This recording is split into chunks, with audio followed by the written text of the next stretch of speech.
नमस्कार।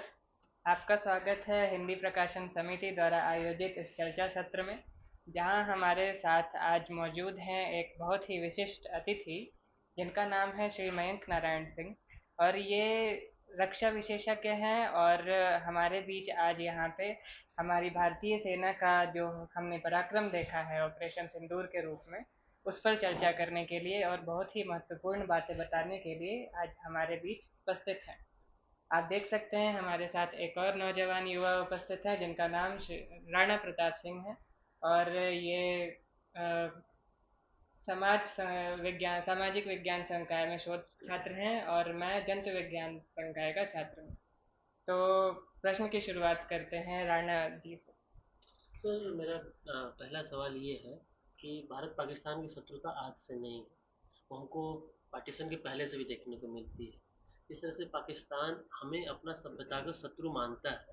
इस चीज़ को भारत सरकार को रिकॉग्नाइज करने में क्या समस्या आ रही है कि इस तरीके से इसको टेकल करें। पहले तो इसको रिकॉग्नाइज करेंगे, तब इसके आगे की जो समस्या है उसको किस तरीके से टेकल किया जा सकता है, उसका आगे कोर्स ऑफ एक्शन वैसे लिया जा सकता है। जिसमें सर समस्या क्या आ रही है? देखिए, जो आप प्रश्न कर रहे हैं, प्रश्न बहुत फंडामेंटल प्रश्न है, बहुत मूल प्रश्न है। शुरुआत 1940 से जब हुई, जो भारत के विभाजन की लाहौर डिक्लेरेशन से जो शुरू होती है, सबका मूल था कि हिंदू और मुसलमान वो एक राष्ट्र नहीं हो सकते हैं।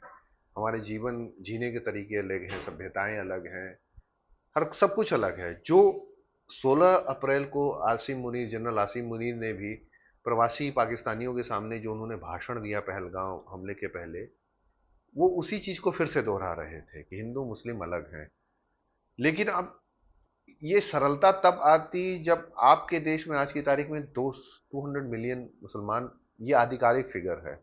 2011 के बाद सेंसस हुई नहीं है, बट हम उम्मीद करते हैं कि जिस तरह से देश उन्नति कर रहा है, ये संख्या भी बढ़ी होगी। अब भारत एक, जिसको कही ना, प्लूरल देश है। हम, हमारी सोच शुरू से ही सबको समाहित करके हम चले हैं आगे। विभाजन आया, विभाजन के पहले भी बहुत सारी विभीषिका हुई, निरंतर संघर्ष चलता रहा। मुगल आए, ब्रिटिश आए, संघर्ष चलता रहा। 200 मुसलमान, 200 मिलियन मुसलमान जो हिंदुस्तान में है, वो आपकी जो प्रगति है, जो उन्नति है, वो भी उतने ही उसमें योगदान उनका भी है। तो अगर इस फंडामेंटल प्रश्न को मानने के पहले, मेरा व्यक्तिगत मत है कि क्या हम उनको नकारते हैं, क्या उनकी उपस्थिति जो हमारे देश में है, क्या हम उसको नकार सकते हैं? हम उसको नकार नहीं सकते हैं। हमको उनको साथ लेके चलना, और यही हमारी शक्ति भी है। अगर आप इसको सच पूछिए तो यही हमारी शक्ति भी है। नहीं तो हमें भी तालिबान होने में बहुत समय नहीं लगेगा। एक होमोजेनस सोसाइटी जिसको कहा जाता है ना, वो बहुत प्रॉस्परस सोसाइटी नहीं होती है। प्रॉस्परस सोसाइटी वो होती है जहां से अमेरिका जैसा एक देश बना, विभिन्न विभिन्न देशों के लोग आए, वहां रहे, एक मेल्टिंग पॉट कहते हैं जिसको, सब उसमें सबने अपना योगदान दिया। तो जब आप सिर्फ मजहबी तरीके पे जाने लगते हैं कि वो मुसलमान हम हिंदू, तो देखिए वो जो आपका एक कहेंगे ना, जो आपका यूएसपी है, जो दुनिया में आज हमारा जो एक डेलीगेशन जा रहा है दुनिया में, जिसमें सदुद्दीन ओवैसी हैं, एमजे अकबर हैं। अब ऐसे लोग पाकिस्तान क्या कर सकता है? पाकिस्तान ये कभी नहीं कर सकता है। पाकिस्तान का जो सबसे बड़ा स्पोक्स पर्सन है, बिलावल भुट्टो जा रहा है। बिलावल भुट्टो सोशल मीडिया पे काफी पॉपुलर है, पर वो किस किस कुछ और कारणों से। तो आप, मेरा ये व्यक्तिगत मत है कि इसको शक्ति बनाइए, इसको शक्ति बनाइए, यही शक्ति है हमारी। हाँ, जो धार्मिक रूढ़िवादिता है, जो मजहबी रूढ़िवादिता है, उस पे नजर जरूर रखनी होगी।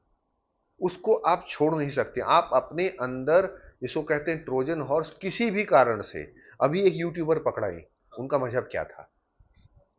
हिंदू से। थी हिंदू। हाँ। उन्होंने, सुनने में आ रहा है कि उन्होंने निकाह कर लिया था किसी से, चौथा निकाह, पर थी वो हिंदू।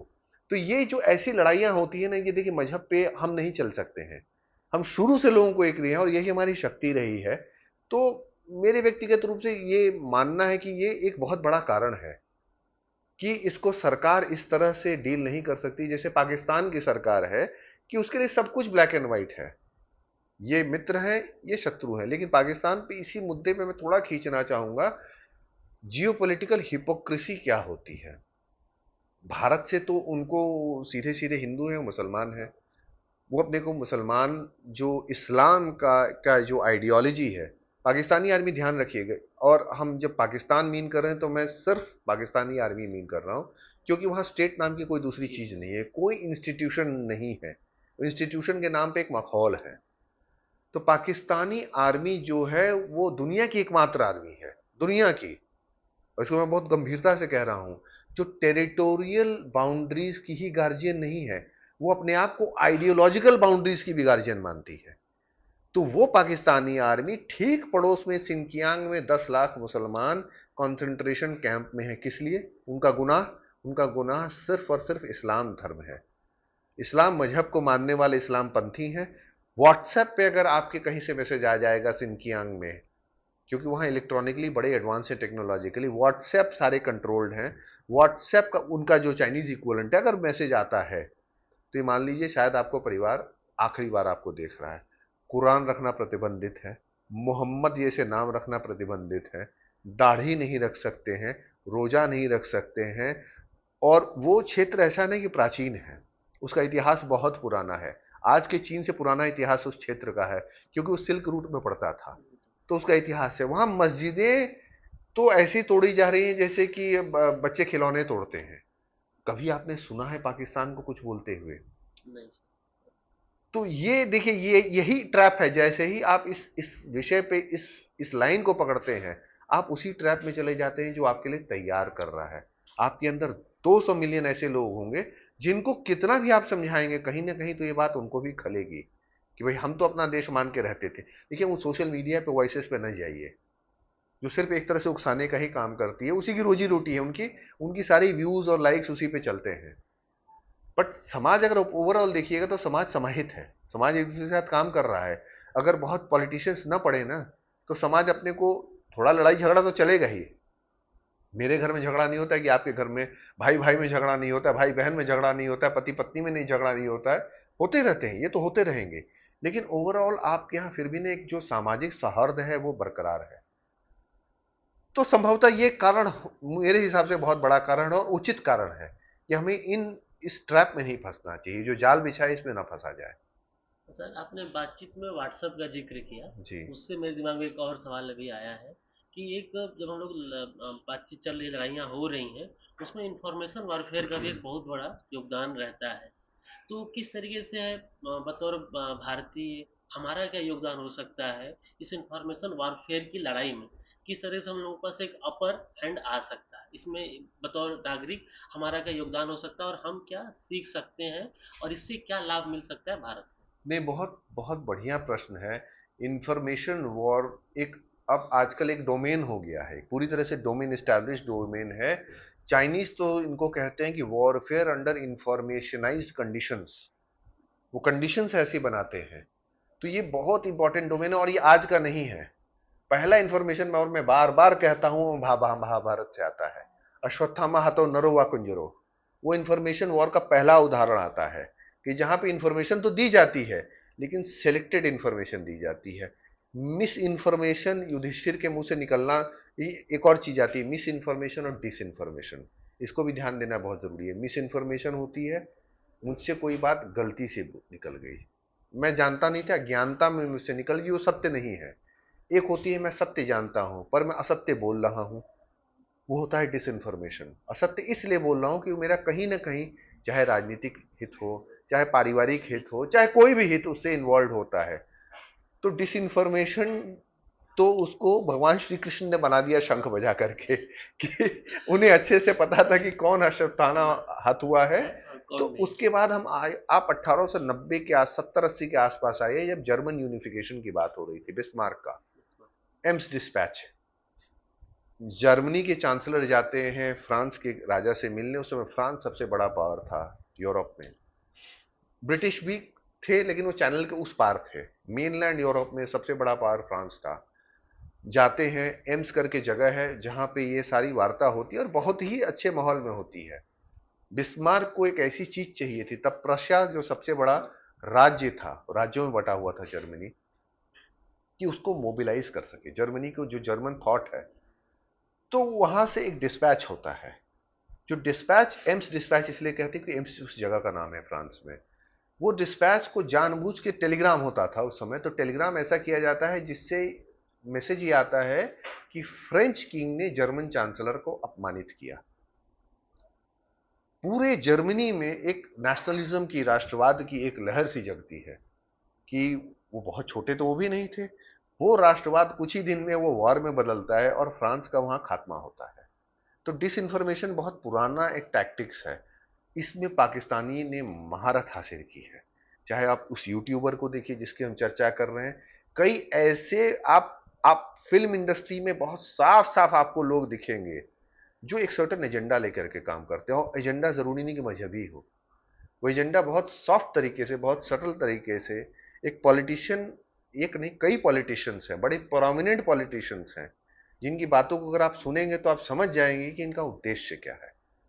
इनका उद्देश्य आपके समाज में, आपके देश के प्रति एक संदेह उत्पन्न करना। क्योंकि लड़ाई, आप इस डिसइंफॉर्मेशन का फायदा क्या होता है? संदेह कि ऐसा हुआ, और इसका इंपैक्ट बहुत बुरा पड़ता है। जैसे अभी जो ये पहलगाम के ऑपरेशन सिंदूर में एक रात जो अचानक टेलीविजन चैनल्स पे कराची पे हमला हमने किया था, आसिम मुनीर गिरफ्तार हो चुके थे, तख्ता पलट, कोई न्यूज चैनल ऐसा नहीं था जिसने इस खबर को प्रोमिनेंटली नहीं न चलाया हो, जो कि पूरी तरह से एक झूठी खबर थी। देखिए, एक तो आपकी एक छवि पूरी दुनिया में गिरती है कि हम वाइब्रेंट डेमोक्रेसी, जिसका फोर्थ स्टेट हम जर्नलिज्म को मान रहे हैं, कि प्रेस हो रहा है, जो इंफॉर्मेशन है वो झूठ बोल रहा है। अब उसका इंपैक्ट सोचिए वॉर में। सारी खबर आपने कहा कि कराची पे हमने हमला किया, आपकी खबर है पाकिस्तान से नहीं आई है। आपकी खबर है आसिम मुनीर गिरफ्तार हो गए, आपकी खबर है भारतीय सेना, एक बड़े विख्यात मेजर साहब हैं जो काफी टेलीविजन चैनल्स पे बोलते हैं, मेरे मित्र भी हैं, मैं नाम नहीं लूंगा उनका, वो बाकायदे फायर करवा रहे थे कि कैसे नेवी को फायर करना है, उसी दिन रात में। उनका काफी सोशल मीडिया पे मिलेगा। अब प्रिटेक्स्ट क्या होता है? अगर पाकिस्तान उस दिन उसके पास वो सामर्थ्य होता, वो आपके ऊपर काउंटर अटैक कर सकता था। आपने कराची हिट किया, हमने मुंबई हिट किया, और उस कैपेबिलिटीज पे बाद में आते हैं कि कैपेबिलिटी किसकी कितनी थी, लेकिन उसके पास आपने एक, जिसको आपने प्रीटेक्स्ट कहते हैं, आपने कारण दिया। तो वॉर जो होता है ना, वॉर देखिए शुरू करना बहुत आसान है, वॉर खत्म करना बड़ा मुश्किल होता है। तो आप उसको अपनी मिस इन्फॉर्मेशन से, अपनी डिसइंफॉर्मेशन से, और ये 100% श्योर रहिए कि खबर पाकिस्तान से ही निकली होगी और किसी ट्रस्टेड सोर्स से बाहर से घूम के आई होगी, जिसको सबने आंख मूंद के मान लिया।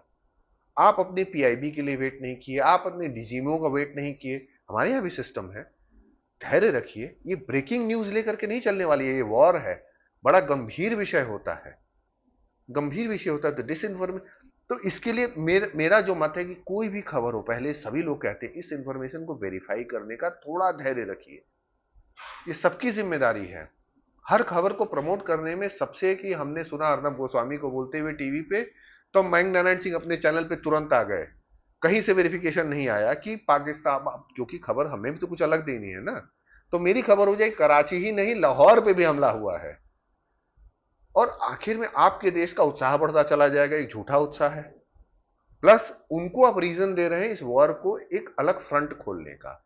और डिस इंफॉर्मेशन इस वॉर में लगातार यूज होती है। आप अलग अलग वीडियोस देखेंगे, पुराने वीडियोस देखेंगे जो हिंदुस्तान के हैं भी नहीं, कैसे मुसलमानों का मस्जिद तोड़ा जा रहा है, कैसे हिंदुओं पे अटैक कर दिया किसी मॉब ने। ये एक तरफ नहीं चलता है, दोनों तरफ चलते हैं। मुसलमानों के ग्रुप्स में वो चलते हैं जहां हिंदुओं ने मुसलमानों पे अटैक किया है, और हमारे ग्रुप में वो चलते हैं जहां हमारे ऊपर अटैक हुआ है। ये एक बहुत ऑर्गेनाइज्ड गेम चल रहा है। चाइना के पास एक स्पेशलाइज्ड यूनिट है, स्पेशलाइज्ड यूनिट है, पूरी रेजिमेंट है जो ये काम करती है इंफॉर्मेशन वॉर का।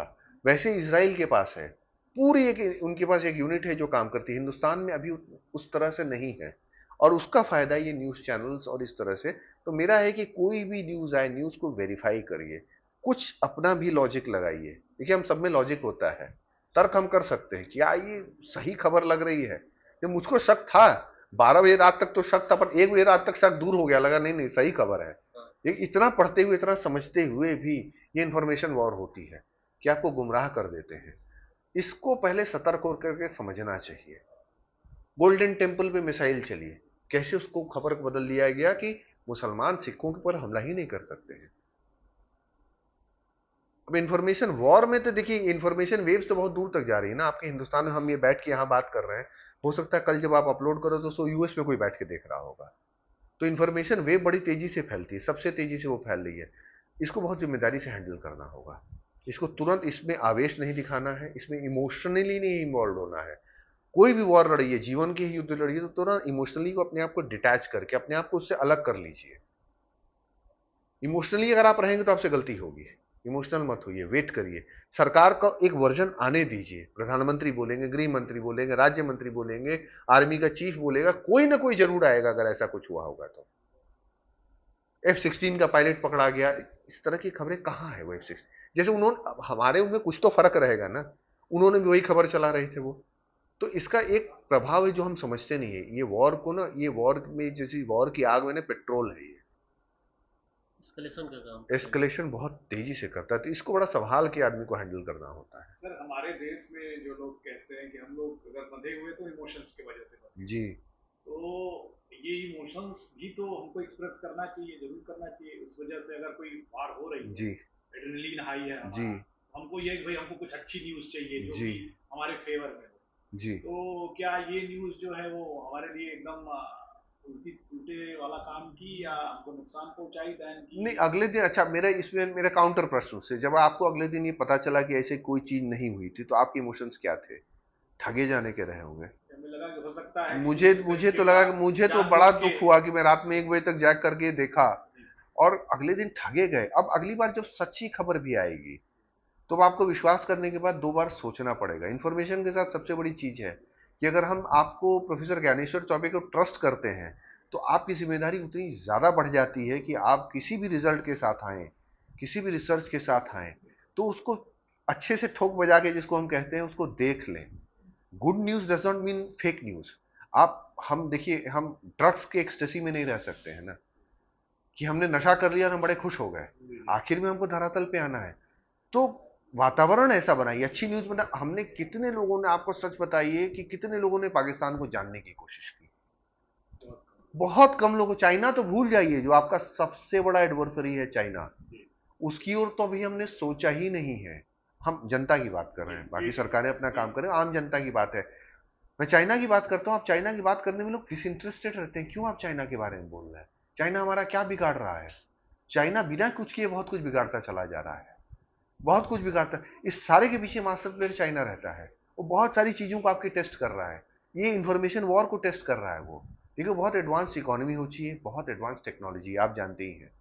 उस टेक्नोलॉजी का वो यूज सिर्फ ह्यूमन बेनिफिट में तो कम कर रहा है, अपने को जो उसका एक पुराना किंगडम का थॉट है उसको इंप्लीमेंट करने में ज्यादा लगा हुआ है। इसलिए इंफॉर्मेशन, मेरा मानना, कहीं कहीं देखिए चलता है ये, बट आप जिस स्केल पे हम चला रहे थे, वो स्केल बहुत बड़ा था। हम 140 मिलियन बिलियन लोगों के पास एक पूरी झूठी खबर लेकर के जाए तो उसका ना इम्पैक्ट बहुत बुरा पड़ता है।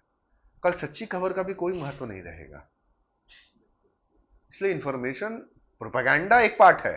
प्रोपेगेंडा जरूरी कि हम कितने शक्तिशाली हैं, और हम आपको 4 दिन में जो हमने करके भी दिखाया, प्रोपेगेंडा से आगे जाकर करके दिखाया।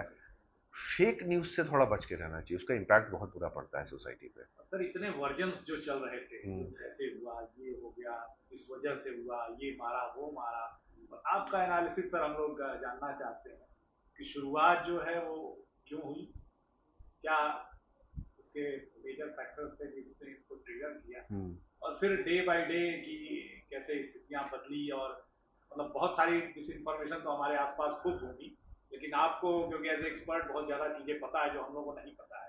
तो और हमारे स्टूडेंट्स भी बहुत सारे हैं जो रियलिटी को जानना चाहते हैं, क्योंकि वही देखिए, आगे चल के। शुरुआत ज्ञानेश्वर जी, मैंने जैसे कहा ना, शुरुआत तो 1940 में शुरू हो गई थी। क्योंकि एक तरफ है जो इसको जिहाद बना के रखा है, एक पक्ष है जो आपकी आइडेंटिटी को मानता नहीं है, और मानता है तो बड़ा इंफीरियर मानता है। और वो मैं उनको नहीं कह रहा हूँ जो यहाँ है, मैं उनको कह रहा हूँ जो उस पार जा चुके हैं। वो आपको बड़ा इंफीरियर मानते हैं, वो यहाँ के मुसलमानों को मुहाजिर मानते हैं, और बड़ा नीचे तबके का मान करके ट्रीट करते हैं जो गए। ये बात यहाँ पे वही मैंने कहा, इन्फॉर्मेशन दीजिए तो करेक्ट इन्फॉर्मेशन आपके पास है, आप करेक्ट इन्फॉर्मेशन हम क्यों देने में हिचकते हैं? हम इस इन्फॉर्मेशन को बड़ी इजीली स्प्रेड करते हैं, क्योंकि करेक्ट इन्फॉर्मेशन मेहनत लगती है करने की। और अगर करेक्ट आज के पर्सपेक्टिव में आए तो इसकी शुरुआत हुई थी उस दिन जब पठानकोट पे हमला हुआ था। ठीक है, ऑपरेशन सिंदूर उसका नाम नहीं था, उसका नाम ऑपरेशन सिंदूर नहीं था, लेकिन ऑपरेशन सिंदूर की बुनियाद वहां रखी गई थी। क्यों, मैं आपको बताता हूं। ठीक है, अजय सिंह जी हैं राष्ट्रपति के प्रेस सचिव, वो फर्स्ट पोस्ट में था। उनका एक आर्टिकल है, ये मेरा सोर्स है, इसलिए मैं सोर्स भी बता दे रहा हूं कि ये ना रहे कि मैं कोई ख्याली पुलाव आप लोगों को सुना रहा हूं कहानी। 26 दिसंबर 2015 को प्रधानमंत्री अफगानिस्तान से लौट रहे थे, मोदी जी। रशिया गए थे, अफगानिस्तान गए थे, वहां असेंबली का उनका इनॉग्रेशन किया था, पार्लियामेंट का जो इंडिया ने बनाया था। रास्ते में उनका प्लान बदलता है, जब वे अफगानिस्तान से निकलने लगते हैं वो लाहौर चले जाते हैं। इंडियन सिक्योरिटी सिस्टम को पता नहीं, एसपीजी को पता नहीं, किसी को पता नहीं, प्लेन में चलने के पहले होता पाकिस्तान। ये बहुत बड़ा स्टेप था। देखिए, हिंदुस्तान पाकिस्तान जिस तरह से हम एक दूसरे के शत्रु हैं, प्रतिद्वंदी से आगे हम जा चुके हैं, हम शत्रु हैं। इस बात को पहले ये मैं एग्री करता हूं, शत्रु भाव तो हमको समझना पड़ेगा कि पाकिस्तान से है, वो बदलने वाला नहीं है। खैर, लाहौर पहुंचते हैं, नवाज शरीफ उनको रिसीव करते हैं। नवाज शरीफ की का जन्मदिन था उस दिन, और उनके घर में उनकी पोती की या नातनी की किसी की एक शादी थी। वहां दोनों भाई उपस्थित थे, नवाज शरीफ भी थे, शाहबाज जो आज प्रधानमंत्री हैं। वहां मोदी जी ने नवाज शरीफ से कहा कि जंग करके क्या पाया। वो शेरो शायरी जल्दी बोलते नहीं है मोदी जी। जंग करके क्या पाया, न जमीन मिली न जन्नत पाया। उनका इशारा बहुत साफ था। इतना बड़ा रिस्क जो आदमी पाकिस्तान प्राइम मिनिस्टर के साथ हेलीकॉप्टर में बैठ के जा रहा है अपनी सिक्योरिटी छोड़ करके, ये आसान चीज नहीं। देखिए, आज हम बड़े सेफ एनवायरनमेंट में बैठे हुए हैं, लेकिन अगर उस एनवायरनमेंट को इमेजिन करिए जहां पे बहुत आसान है, कुछ भी है और आपने सिक्योरिटी भी छोड़ दी है। वो पीस के लिए लाहौर यात्रा से भी बड़ा एक कदम था। लाहौर यात्रा अपने आप में बहुत बड़ी थी, उससे भी बड़ी चीज थी, क्योंकि ये पर्सनल सेफ्टी हमने रिस्क पे ली थी। किसी ने हमको बुलाया नहीं था, हम सब स्वयं आपके घर आ चुके हैं एक मित्र भाव लेकर के। इस बात को नवाज शरीफ ने दोहराया, इस शेर को, और बड़ा प्रसन्न हुए दोनों भाई कि नहीं, अब हम लोग पीस, पीस एकदम। अब जो हुई गलती हुई, अब कुछ नहीं मिला, बिल्कुल सही कह रहे हैं। ठीक एक हफ्ते बाद पठानकोट एयरबेस पे हमला हुआ, 5 एयरफोर्स के लोग मारे गए। सबसे पहला कॉल मोदी जी के पास आया नवाज शरीफ का। नवाज शरीफ ने उनसे कहा कि ये गड़बड़ हुई है कहीं ना कहीं, आप हमको शांति को भी छोड़ना नहीं है, हम लोगों को, हमें शांति को, बिल्कुल शांति लानी है, आप हमें मौका दीजिए, हम इंक्वायरी में आपकी मदद करेंगे। और एक पीस को एक और मौका दिया गया, वहां से इंटेलिजेंस के लोग आए, जिसको लेकर आज भी आलोचना होती है। आप राजनीतिक दलों को देखेंगे तो कहते हैं कि आपने तो उनको आने दिया था। उसका मूल वहां पे था कि हम अभी भी मौका दे रहे हैं। और वहां से निकल के पाकिस्तान पहुंचते पहुंचते ये सूचना हो जाती कि नहीं, ये तो इंडिया का इंटरनल मैटर था, ये अटैक इंटरनल था। तो मेरा ये मानना, आज मैं देख रहा हूं कि ऑपरेशन सिंदूर की नींव वहीं रखी गई। अब शांति की बात नहीं होनी है, याचना नहीं, रण होगा वाली बात है। रण अलग अलग स्टेजेस है, और कोई भी बुद्धिमान देश पहले इकोनॉमी पे देखता है। आप इस लैब में टेक्नोलॉजी पे काम कर रहे हैं तो देश देखता है कि पहले प्रगति कैसे हो। युद्ध करके तो सूडान सोमालिया बनना बहुत आसान है, लड़ते ही रह जाएंगे, अपने आप को समाप्त कर देंगे। तो इसकी नींव वहां रखी गई। प्रेजेंटली जनरल मुनीर ने जो भाषण दिया, भड़काऊ भाषण, तो एकदम सांप्रदायिक भाषण था कि हिंदू मुसलमान अलग हैं, हमारे जुगुलर वेन है। मेरा मानना है वो इशारा था अपने ग्रुप्स को जो यहां ऑलरेडी आ चुके थे। और ये ग्रुप्स, आप अभी तक तो एनआईए का कोई वर्जन नहीं आया है, लेकिन मेरा ये एनालिसिस है कि ये आम आतंकवादी नहीं थे। मैं कई जगह कह चुका हूं इस चीज को, ये एसएसजी थे, जो उनकी स्पेशल सर्विसेज ग्रुप है। क्यों, उसका एक कारण है कि देखिए, जो ऑपरेशन हुआ है, अगर तो आप गहराई से देखेंगे, बहुत ही प्रिसाइज ऑपरेशन हुआ है। आतंकवादी क्या करता है, आतंकवादी ना नंबर में बिलीव करता है। आतंकवादी 5,000 को मारना चाहता है, वो नंबर उसके लिए ऑक्सीजन होता है। उसकी जो सारी थ्योरी है ना, उसको वो प्रमोट करता है। आतंकवादी 50 लोगों को मार करके, उसको वो भी टारगेट करके कि 50 हिंदू अलग हो जाओ और हिंदू मेल को हम मारेंगे, क्योंकि आतंकवादी कहीं ना कितना बढ़िया भी ट्रेंड हो, उसको ऑपरेशन करके निकलना है, उसको एक हड़बड़ी का एक भाव रहेगा। आर्मी का जो ट्रेंड कमांडो रहेगा, भले ही किसी वेशभूषा में हो, कारगिल में भी तो आखिर तक डिनाई करते रहे ना कि आर्मी नहीं है, पूरी आर्मी ही थी। तो वो ऑपरेशन उन्होंने किया, सिलेक्टिव, एक एक शॉट, बहुत मास फायरिंग नहीं हुई। देखिएगा आप, उसकी गोलियों की आवाज, जो वीडियोस आए, गोलियां भी एक एक करके चल रही हैं, जबकि AK-47 वो असॉल्ट राइफल बर्स्ट करती है, वो बर्स्ट नहीं, वो सिंगल शॉट पे चल रहे हैं, और उस बात से गायब हो जाना। वो सारा साइन उसका था, सारा साइन उसका था। और मोदी जी का वो भाषण जो उसके बाद वो आके उन्होंने बिहार में दिया सऊदी अरेबिया में, वो बहुत क्लियर था। मैंने कहा ना कि वो जो पीस तो वहीं समाप्त हो चुकी थी कि हम एस्केलेट करेंगे किस लेवल तक। उसके बाद भी देखिए संयम हमने रखा है, हमने टारगेटिंग क्या की है, मुरीदके और बहावलपुर। उससे स्ट्रांग मैसेजिंग ना आतंकवाद के वर्ल्ड में होती नहीं है। मोदी जी ने तो ग्लोबल यूनिवर्सिटी ऑफ टेररिज्म कहा उनको। तो दुनिया में सारे फिंगरप्रिंट जो एक समय ऐसा है ना कि सारे टेररिस्ट जो होते हैं ना, वो कहीं ना कहीं वहीं से डिग्री लेके गए हैं। चाहे आइडियोलॉजी में लिया हो, चाहे ट्रेनिंग में लिया हो, चाहे ऑनलाइन ले रहे हो, वो मोटिवेट वहीं से हो रहे हैं। बहावलपुर में जैश है और मुरीदके में लश्कर का हेडक्वार्टर है। तो वो दोनों को हिट करना और प्रिसाइज हिटिंग। अभी की एक डिस्कोर्स शुरू हुआ है कि आपने अपने हवाई जहाज के बारे में पहले बता दिया, जिससे हमारे हवाई जहाज ने सीमा नहीं पार की है। पूरे युद्ध में स्टैंड ऑफ वेपन्स यूज हो रहे थे। स्टैंड ऑफ वेपन्स वो हैं जो आप जिसकी जैसे स्कैल्प और मीटियोर का नाम सुन रहे होंगे आप, 300 किलोमीटर सॉरी उसकी रेंज है। तो 300 किलोमीटर में पाकिस्तान में अगर हमको 200 किलोमीटर अंदर फायर करना है तो हम अपनी टेरिटरी के अंदर से फायर कर रहे हैं। उनके एयर डिफेंस आपको ट्रैक कर रहे हैं जरूर। देखिए उनके पास भी एयर डिफेंस है, ऐसा वो नहीं है कि ये लोग कहते नहीं हमास AK-47 लेकर के ही है।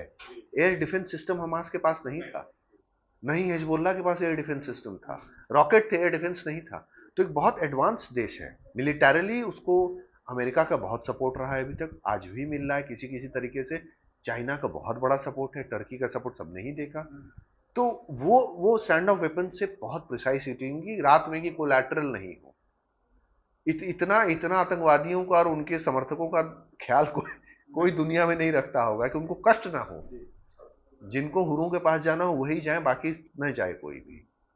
तो ये वेपन्स तो वहां तक तो एस्केलेट करने ही लगे थे हम लोग। फिर उनका रिटेलिएशन, काउंटर रिटेलिएशन। क्योंकि अभी अभी जो अब पता चल रहा है कि उन्होंने शाहीन या हाथ मिसाइल अपनी चलाई थी, आइदर ऑफ द टू, जो हिसार में इंटरसेप्ट हुई। अब ये देखिए न्यूक्लियर के वेपन कैरिंग केपेबल वेपन्स हैं। ये बहुत सीरियस है चीज, ये बात इतनी हल्की नहीं रही। मेरा मानना है कि इसके बाद ही हमारा हमला उनके एयर बेसिस पे हुआ। न्यूक्लियर वेपन्स उसमें थे नहीं थे ये तो अब इन्वेस्टिगेशन का विषय होगा, इस पर तो कुछ कहना उचित नहीं है आज। लेकिन केपेबल है तो हो भी सकते थे, और नहीं भी होंगे तो डैमेज बहुत करेंगे। तो एस्केलेशन काफी सीरियस हो रहा था। तो उसके बाद जो 10 मई को हमारा जो जो बेसिकली सीज फायर हुआ है, वो सीज फायर हमने नहीं किया है। ये सीज फायर क्लियर है कि पाकिस्तान भाग के गया है अमेरिका के पास। अमेरिकन रोल जरूर रहा है, क्योंकि अमेरिका से बात तो देखिए सब देशों से हो रही थी।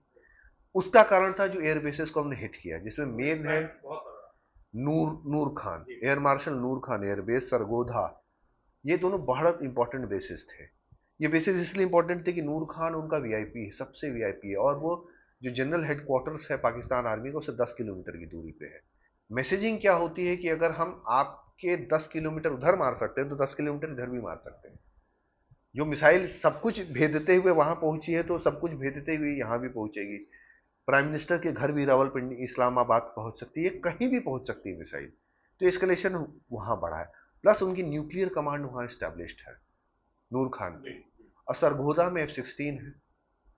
और किराना का जो सुन रहे हैं, ये मानना किराना हिट तो हुआ है, किराना में हिट हुआ है, न्यूक्लियर रेडिएशन नहीं हुआ है, ये इंटरनेशनल एटॉमिक एनर्जी एजेंसी का कहना है। बट जो साइंस लग रहे हैं कि जिस तरह से बोरॉन लेके टर्की के प्लेन आए, अमेरिका के प्लेन आए, तो कुछ तो हुआ है। तो अब पाकिस्तान ये जान रहा था कि अगला शायद वो रात बहुत भारी पड़ जाए, क्योंकि अब उनके लिए भी जिम्मेदारी थी एस्केलेट करना। अब वो कहां लेके जाते, एयर डिफेंसेस उनके करीब करीब निस्तनाबूद हो चुके थे। तो अब अगर इंडियन आर्मी अगर पूरी तरह से एंटर भी करती तो पाकिस्तान को डिफेंड करना मुश्किल होता, एस्केलेशन लेवल उसका भी बढ़ता। और अमेरिका का शुरू से पाकिस्तान में जियोपॉलिटिकल इंटरेस्ट रहा है। पहले सोवियत यूनियन को लेके था, जब कोल्ड वॉर के दौरान जब ये सारा हुआ, जब इंडिया इंडिपेंडेंट मतलब पार्टीशन हुआ, उसके बाद आज की तारीख में वो सोवियत यूनियन से तो चिंतित रहता ही है, अब वो चाइना से चिंतित हो गया है, वो ईरान से चिंतित है। और पाकिस्तान अपना स्पेस किसी को भी किराए पे दे देता है। वो एक अजीब सा मकान मालिक है जो काम नहीं करता, किराए पे ही जीवित है। तो वो चाइना को अगर उसने अपनी स्पेस दी हुई है ना, तो इस पे बिल्कुल ये मत सोचिएगा कि वो फिर अमेरिका को स्पेस नहीं देगा। वो दोनों की जासूसी एक दूसरे से कराएगा, एज लॉन्ग एज आप हमको हमारी चीज देते रहो, हिंदुस्तान से लड़े तो हमारे साथ खड़े रहो। तो अमेरिका अपने इंटरेस्ट में आया है, अमेरिका इंटरेस्ट में, अमेरिका भी एस्केलेशन, इंडिया के इंटरेस्ट में तो कतई कोई नहीं पड़ा है। इंटरेस्ट था पाकिस्तान को एज इट इज बचाना, क्योंकि देखिए एक और होता नहीं कि अगर ये सरकार हिलती है, आर्मी और कमजोर होती है पाकिस्तान की, आज तो ठीक ठाक ताकत है, तो बढ़ेगा कौन, उभरेंगे वही जो मदरसा, और जिनको वहां डिफेंस मिनिस्टर कह भी रहे थे कि हमारे सेकेंड लाइन ऑफ डिफेंस तो मदरसों के बच्चे हैं। मतलब इररिस्पॉन्सिबिलिटी की ये भी हाइट देखिए, हमारे यहाँ बच्चों को पहले हटाया जाता है कि इनको लड़ाई झगड़ा मत देखने दो, वहां वो कह रहे हैं कि सेकेंड लाइन ऑफ डिफेंस हमारे वही मदरसे के बच्चे हैं। वो पावर में अगर आएंगे, हैं वो, पर तब भी एक यूनिफॉर्म का एक अपना डिसिप्लिन तो होता ही है किसी का भी। अगर वो पावर में आएंगे तो अमेरिका वगैरह को वहां फंक्शन करना काफी कठिन हो जाएगा, क्योंकि ये अगर 100 रुपए में मकान देंगे तो 500 रुपए में मकान देंगे, तो इस कॉस्ट एस्केलेशन बढ़ता चला जाता है।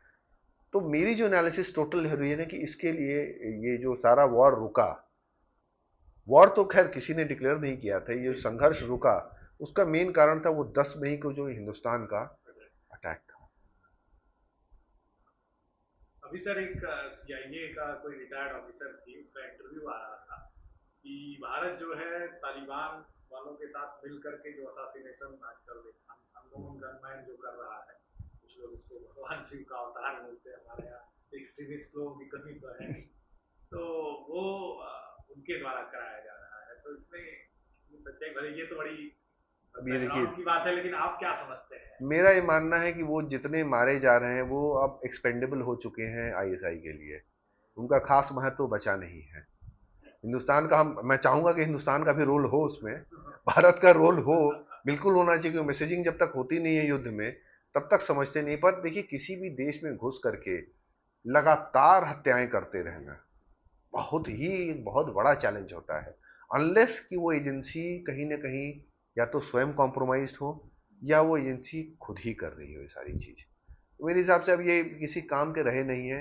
एफएटीएफ से इनको निकलना था बहुत पुराना, तो जिसके लिए जो एक्सपेंडेबल डिस्पोजेबल ग्लास होता है ना, कि अब इसका काम हो चुका है, पानी पी चुके हैं, अब इसको आप फेंक सकते हो उठा करके। मेरा मानना है कि इसमें कहीं ना कहीं आईएसआई का, मेरा है कि आईएसआई का स्वयं का इसमें हाथ है कि अब नई पौध ले आओ, इस पुरानी पौध का अब हो चुका जितना होना था। दाऊद का नंबर कब आएगा? दाऊद बहुत छोटी कड़ी है। अगर आप दाऊद को पूरे सिनेरियो में देखें ना, तो दाऊद तो कहीं ना कहीं हमारे पॉलिटिशियंस का क्रिएशन था ना। दाऊद तो बहुत बहुत ही छोटा गुंडा था, छोटा गुंडा था वो, उससे बड़ा नहीं था, वो एक मोहल्ले का गुंडा था, पूरे बीएचयू में भी गुंडा नहीं था, मान लीजिए साइंस फैकल्टी का गुंडा था। तो उसको तो पॉलिटिशियंस ने प्रमोट किया। दाऊद की फंक्शनैलिटी है, फंक्शनैलिटी तो है ही, कुछ ना कुछ तो फंक्शनल है ही, ऐसा उसका नेटवर्किंग खत्म नहीं हुई है। बट अब दाऊद उतना बड़ा प्लेयर नहीं है, ये बात अलग है कि उसको जस्टिस मिलना चाहिए। मेरा अपना मानना है परवेज मुशर्रफ की जो स्वाभाविक मृत्यु हुई मुझे अच्छी नहीं लगी, क्योंकि वो एक वॉर क्रिमिनल था। उस आदमी ने अपने अहंकार में, अपने बदले की भावना से, अपना प्रतिशोध में कारगिल को जो किया, कारगिल में जिस तरह से हिंदुस्तानी, मतलब 542 नंबर, सौरभ कालिया का अगर पढ़िए तो रूह कांप जाती है कि जीवित आदमी के उसके नाखून नोचेंगे, उसकी आंखें निकालेंगे जीवित, ये बर्बरता जो उसने की, और ये उसके इंस्ट्रक्शन पे हो रही थी, क्योंकि बिना इंस्ट्रक्शन के कोई काम नहीं करेगा ऐसे। इतनी बड़ी चीज एक आर्मी के ऑफिसर को पकड़ करके ये करना, जब तक एकदम टॉप डाउन नहीं चीजें आ रही होंगी ये हो ही नहीं सकती है। तो इस तरह के लोगों को जस्टिस तो जरूर मिल रहा है, जस्टिस दिखना भी चाहिए। जस्टिस खाली होने से नहीं होगा कि भाई ईश्वर की का था कि हो गया उनके साथ, ईश्वर तो कर ही रहे हैं, कई बार मनुष्य को माध्यम बनना चाहिए। तो पाकिस्तान तो देगा नहीं, तो मेरा चाहे इच्छा होगी कि किसी दिन अज्ञात अज्ञात लोग पहुंच के उनके साथ भी वही कर दें जो हिंदुस्तान में वो करते रहे। नंबर कब आएगा देखिए, प्रतीक्षा की जाए। हम लोग तो हजारों साल की सभ्यता वाले हैं ना, तो 2 4 5 साल और प्रतीक्षा। पाकिस्तान का एयर डिफेंस सिस्टम जो है वो इतना ताकतवर, इतना जल्दी कैसे, अभी जो नेटफ्लिक्स पे सीरीज आई थी इसकी, अहमदाबाद में जाके जो इसको असैसिनेट किए, तो बड़े ही आराम से गए, एकदम मार पीट के अपने हेलीकॉप्टर को उड़ाए, वापस आए। वो 4 एपिसोड बड़ा इंटरेस्टिंग लगा मुझे। लेकिन और भी बहुत सारी चीजें होंगी जो आपको पता होंगी, पर हम लोग बेटा बात मैंने पढ़ा ना, सिमूर हर्ष एक जर्नलिस्ट है, अच्छा। उन्होंने निक्सन के ऊपर बड़ी अच्छी किताब लिखी थी। वाटर गेट स्कैंडल जो हुआ था, जी जी जी। वाटर गेट में सिमूर हर्ष एक नाम था, बॉब वुडवर्ड और सिमूर हर्ष। तो सिमूर हर्ष को पढ़िए तो मेरा जो शक था कि वो ऑपरेशन जो था वो सिर्फ एक फैब्रिकेटेड ऑपरेशन था, एक स्टेज्ड ऑपरेशन था। उसामा बिन लादेन को पाकिस्तान आईएसआई सेल आउट कर चुका था, पाकिस्तानी आर्मी सेल आउट कर चुकी थी, क्योंकि उस दिन सडनली मतलब उस एरिया में बिजली नहीं होना, कितनी दूर है, मुश्किल है 4-5 किलोमीटर दूर एबटाबाद जी जी। जो गैरिसन है उससे, आपके आर्मी हेडक्वार्टर से 5 किलोमीटर दूर पे एक आदमी रह रहा है जो दुनिया का सबसे वांटेड टेररिस्ट है, जिसको सैटेलाइट से खोज रही है दुनिया कहाँ, और एक 30 फीट ऊंची दीवार खींच के कोई रह रहा है जिसको किसी को पता ही नहीं कि रह कौन रहा है। तो सिमूर हर्ष का कहना है कि $10 मिलियन का शायद एक डील थी, आईएसआई का कोई ब्रिगेडियर था जिसने जाकर के $10 मिलियन पे सेल आउट किया। और जब अमेरिकन फोर्सेस मूव की तो पाकिस्तान की हैसियत नहीं थी कि वो रिस्क ही नहीं ले सकता था पाकिस्तान, तो बाकी तो दिखावा कि वो पीछे से मतलब स्क्रैम्बल हुए। उसी दिन एक ट्वीट होना, उसी दिन एक ट्वीट है पाकिस्तान एयरफोर्स की, sleep tightly we are looking after you, sort of something of that sort. It was too much of a coincidence. वो इतना कोइंसिडेंस, इतना क्लीन ऑपरेशन अगर आप देखिएगा ना तो दुनिया में होता नहीं है। दुश्मन देश में घुस करके हेलीकॉप्टर से टेररिस्ट कोई प्रोटेक्शन नहीं, टेररिस्ट मतलब मैं जैसे अपने घर में रह रहा हूं, बस घर में रह रहा हूं, मतलब एक उसामा एक बिन गोली नहीं लादेन, चली जो AK-47 हमेशा कहीं सामने रहता कुछ नहीं चला, कहीं कुछ नहीं चला। एक बस हेलीकॉप्टर क्रैश हुआ, वो टेक्निकल मैल फंक्शनिंग है, थी, इन्हीं का। एयर डिफेंस की कोई गलती नहीं थी। तो उसामा बिन लादेन को air operation less and more of a sell out. यहाँ उम्मा का फिर कॉन्सेप्ट आता है, जो पाकिस्तान इस्लाम का जो सबसे बड़ा रक्षक है, पैसा लेके कुछ भी बेची जाता है, कुछ भी बिक जाता है। सर मेरा एक मानना है कि जैसे अमेरिका इसराइल को पूरा सपोर्ट देता है जब वो हमास के खिलाफ ऑपरेशंस करता है, तो अभी जैसे इंडिया ने आतंकवाद की तरफ अपना ऑपरेशन किया उसके खिलाफ, तो जैसे कि हमने कई तरह के एकदम 4K क्वालिटी के प्रूफ भी उन्हें दिए कि हमने प्रिसीजन स्ट्राइक्स की, तो लेकिन वेस्ट का सपोर्ट कभी मतलब इस तरह से इंडिया की तरफ क्यों नहीं आता है? हमेशा मतलब इसराइल को उन्होंने सपोर्ट किया, अभी उनका यमन में एक अलग ऑपरेशन चल रहा है, बट जब बात यहाँ की आती है, चाइना पाकिस्तान को सपोर्ट कर रहा है, टर्की पाकिस्तान को सपोर्ट कर रहा है, अमेरिका भी एक तरीके से इंडिया के अगेंस्ट ही चल रहा है, IMF में भी पाकिस्तान को पूरा मिल गया बेल आउट, तो वाइज मतलब भारत के अगेंस्ट ये सारी चीज़ें क्यों होती है भारत जब आगे बढ़ता है? फिर हिस्ट्री में जाना पड़ेगा आपको, फिर इसकी हिस्ट्री में जाना पड़ेगा कि इंडिया पाकिस्तान जब पार्टीशन हुआ तो पाकिस्तान क्यों बना। खान अब्दुल गफ्फार खान तो बिल्कुल उसके विरोध में थे, खुदाई खिदमतगार, मतलब पठान अगर अपोज अपोज कर रहा था तो आप मान लीजिए कि पठान सबसे बड़ा ग्रुप था, और जिसको कहीं सबसे मिलिटरली सबसे एक्टिव कोई रहते हैं तो पठान रहते हैं। उनकी हिस्ट्री है कि मतलब उस तरफ जो है इस्लाम में अगर कोई सबसे बड़ा लड़ाका हुआ है तो पठान होता है, वो लड़ाई खोजता है, जैसे उसका शौक है लड़ना। तो खुदाई खिदमतगार उधर थे, पठान थे। मांग कहाँ से हो रही थी सबसे ज्यादा?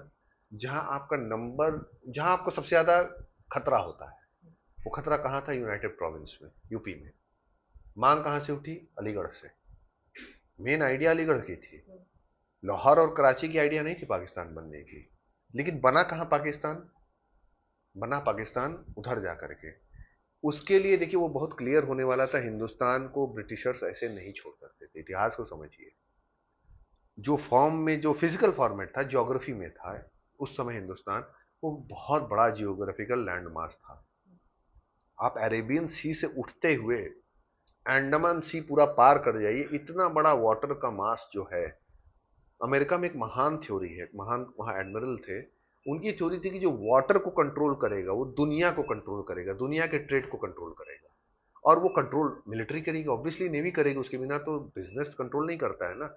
इतना बड़ा लैंडमास जो शुरू हो रहा है कराची ग्वादर से, जो आज बलूचिस्तान ग्वादर से शुरू हो रहा है, और अंडमान पार कर जाइए वो भारत का रहता, वो टोटल टेर। तो उनको इसको खंडित तो करना था, ब्रिटिशर्स इसको छोड़ के नहीं जा सकते थे अपनी जियो पॉलिटिक्स में। कोल्ड वॉर की शुरुआत हो रही थी, हो चुकी थी करीब करीब, भले ही वो मिल के साथ लड़े थे सोवियत यूनियन और नेटो, आज का जो नेटो है, उस समय तो नेटो नहीं था, जो वेस्टर्न फ्रंट था वो मिलके लड़ा था हिटलर के खिलाफ। दोनों के अपने अपने स्वार्थ थे, क्योंकि दोनों अकेले नहीं पार पा रहे थे हिटलर से, तो दोनों मिलके लड़े थे। तो ये बहुत क्लियर था कि सोवियत यूनियन के ऊपर, और ये शुरू से रहा है कि सोवियत यूनियन को माना जाता है कि उसको वार्म वाटर पोर्ट चाहिए। वो उस जमाने में वार्म वाटर पोर्ट था कराची।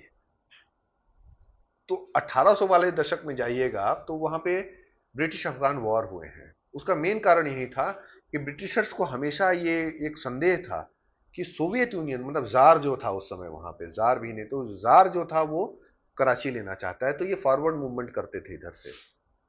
वो मूव नहीं करता था उधर, ये मूवमेंट होते होते इनकी अफगानों से 3 लड़ाइयां हुई और बड़ी, मतलब क्रूर लड़ाइयां हुई अफगान से।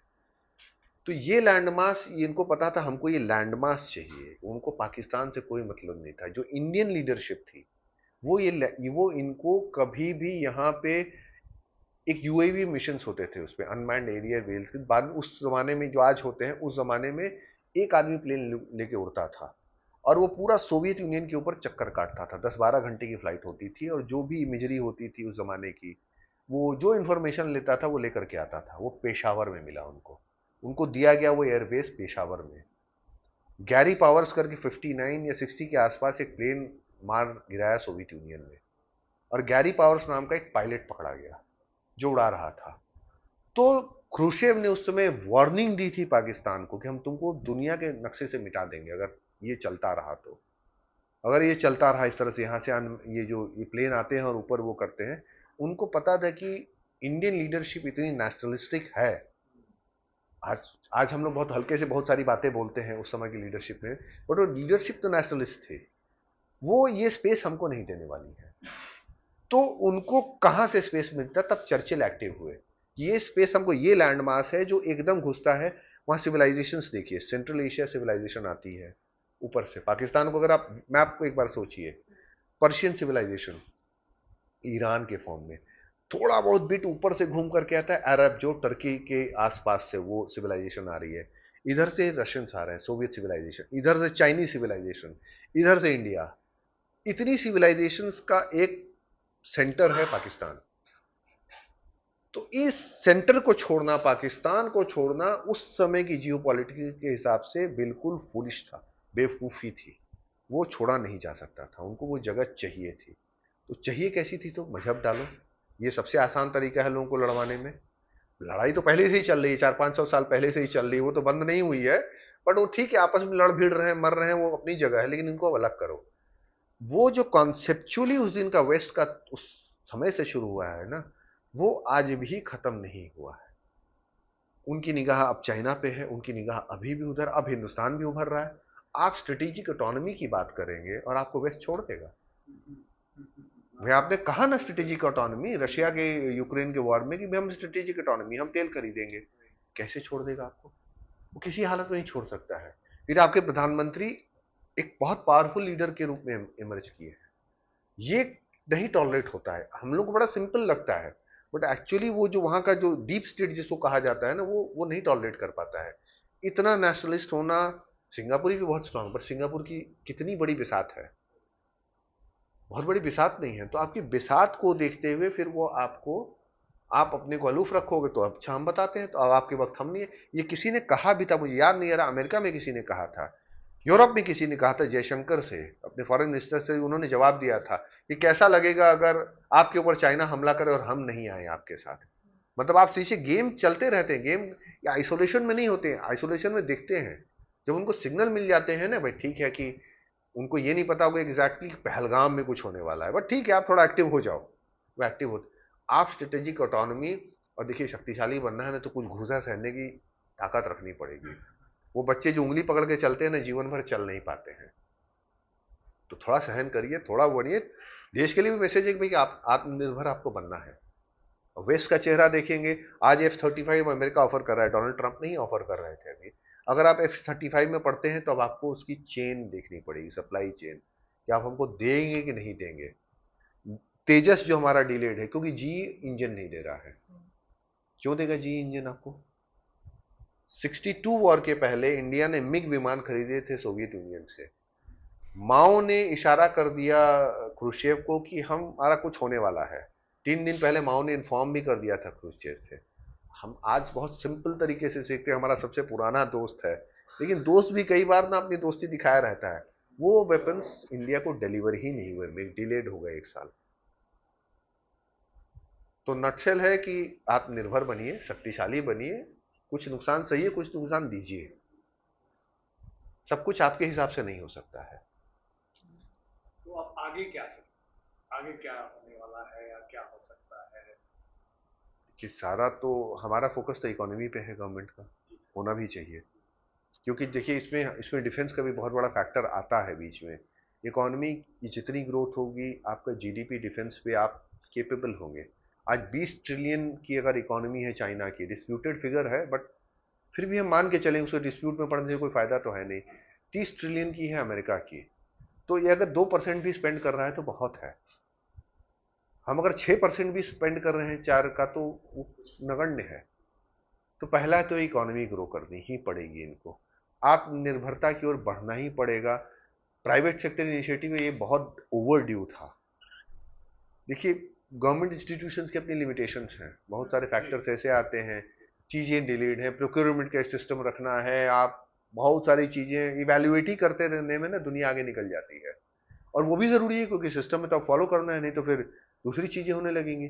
प्राइवेट सेक्टर है तो आज प्राइवेट सेक्टर काफी कुछ बना रहा है, ऑल्दो एकदम बेबी स्टेप्स हैं। तो अगर ये एक असॉल्ट राइफल ही बना ले तो इसमें बहुत बड़ी चीज है। अगर आपकी armoured vehicle bullet proof armoured vehicle बना रहा है तो इसको भले ही हमें लगे, बट ये सोचिए कि कहां से हम जीरो पे थे। हम आज से 5-6 साल पहले कुछ भी नहीं बना रहे थे। हमारी इंसास राइफल, जिस भी आर्मी वाले से मैंने बात की है, वो कहता है कि नॉन फंक्शनल, आप विश्वास नहीं करेंगे कितनी ये ब्लैंक फायर करती है, फायर नहीं करेगी, मतलब इन कॉम्बैट वो फेल कर जाती है।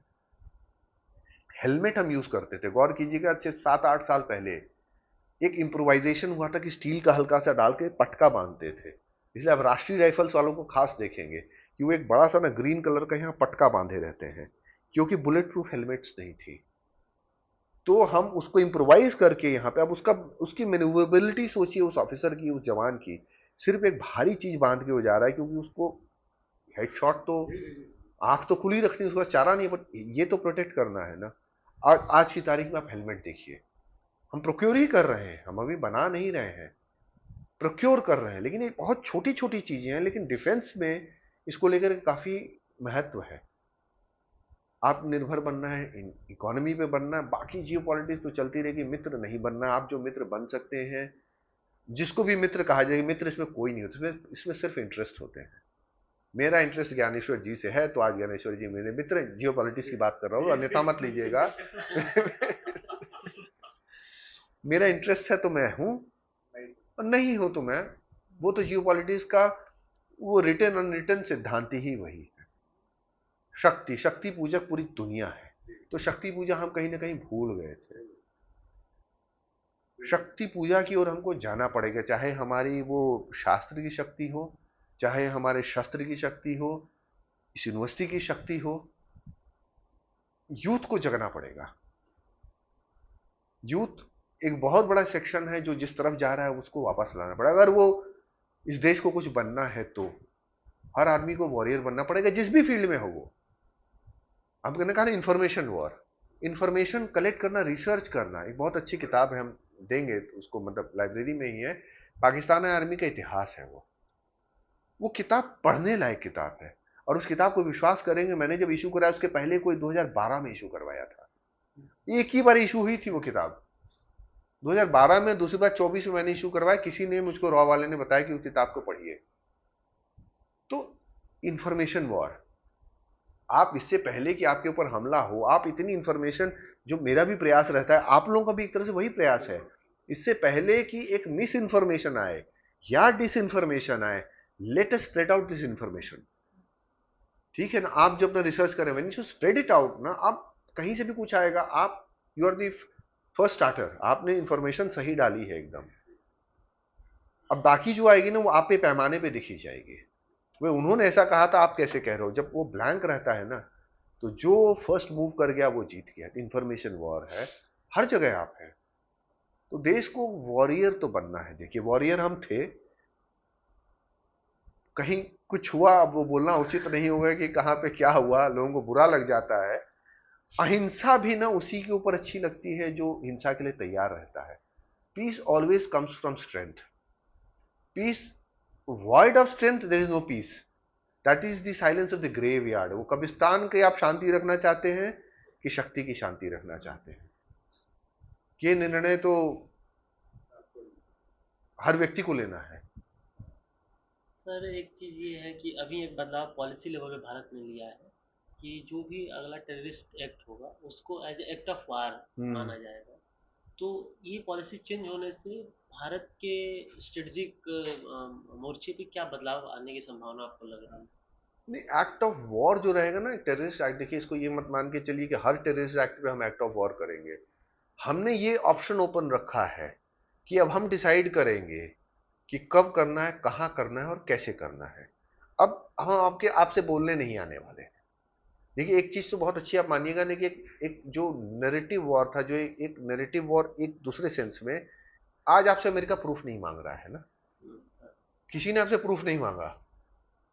कुछ साल पहले हमारे ही लोग मार रहे थे प्रूफ कि वो बालाकोट में कौवा मारा कि आदमी मारा। नहीं, बहुत बहुत अनफॉर्चुनेट है ज्ञानेश्वर जी। हम ये सोचिए, उस दिन मैं बोलने गया था, हमको 40 डिग्री बहुत गर्म लगता है ना, हम सभी को लगता है। हम आदि 20 साल का एक लड़का 48 डिग्री में बंदूक लेके बैठा हुआ है रेगिस्तान में, -40 डिग्री में वो सियाचिन में, जहां 300 किलोमीटर पर घंटे की स्पीड से, रफ्तार से तूफान आया हुआ है, वो बैठा हुआ है। वो किसी घर का लड़का नहीं है। हमारे बच्चे जाते हैं तो हम केयर करते हैं एज पेरेंट्स, ये बच्चे होंगे, इनके माँ बाप पहुंचे कि नहीं पहुंचे, खाया कि नहीं खाया, क्या खाए नहीं। वो भी तो बच्चा किसी का है। वो क्यों बैठा है? वो भी घर में अपने बैठ सकता है आराम से, लेकिन वो बैठा है, वो इसलिए बैठा है कि हम यहां बैठ के आराम से चर्चा कर सके। हमारी इस सेफ्टी की गारंटर वो है, और हम बैठे बैठे कह देंगे कि हमको प्रूफ चाहिए। बहुत ही अनफॉर्चुनेट है इस देश का। तो कहने का अर्थ ये था कि जो एक्ट ऑफ वॉर है, अब हम डिसाइड करेंगे। अब ये जो एस्केलेशन का इनिशिएटिव अब हमने ले लिया है, तो वॉर यही होगा। अब आप डी एस्केलेट करने अब आप आओगे। आप हमको ट्रिगर दोगे। ट्रिगर था आसिम मुनीर, ट्रिगर था पहलगाम। खैर ट्रिगर तो बहुत पहले था, बट रीसेंट ट्रिगर्स ये थे। हम एस्केलेट किए और फिर भी हमने एक जगह जाके छोड़ दिया। आप उसको भी एस्केलेट करके अब आप ऊपर लेके जाने लगे। आप हमारे शहरों को मारने लगे, आप हमारे आर्मी इंस्टॉलेशंस पे, तो हमने उसको भी एस्केलेट करके दिखाया। अब इनिशिएटिव हमारा होगा। I mean at least policy wise, at least policy wise. अब एक्चुअली कैसे ग्राउंड पे वर्क करेंगे, देखिए ये तो प्लानिंग की बात है। कोई अपने पत्ते खोलेगा नहीं। इस बार भी तुरंत एयर स्ट्राइक क्यों नहीं किया? क्यों? वो वेट कर रहे थे। उन्होंने देखिए बहुत प्लान्ड आए थे, वो पूरी तैयारी से आए थे। उनकी एयर डिफेंस प्रिपेयर्ड थी कि आप फिजिकल इंकर्जन करोगे। अभी तो 1 2 3 4 गिनती गिन रहे हैं ना कि कितना गिरा, बताओ बताओ कितना गिरा कितना गिरा। तब तो प्रत्यक्ष होते ना। वो वेट कर रहे थे। ये ट्रैप था। 2 3 ट्रैप थे। पहला ट्रैप कश्मीर में जो एक नॉर्मलसी आ रही थी, एटलीस्ट अपारेंट ऊपर की नॉर्मलसी थी, टूरिस्ट जा रहे थे, वो भाग गए। ठीक है, वहां पे फिर वही गरीबी, फिर वो 500 रुपए में पत्थर वाले मिलने लगेंगे आपको।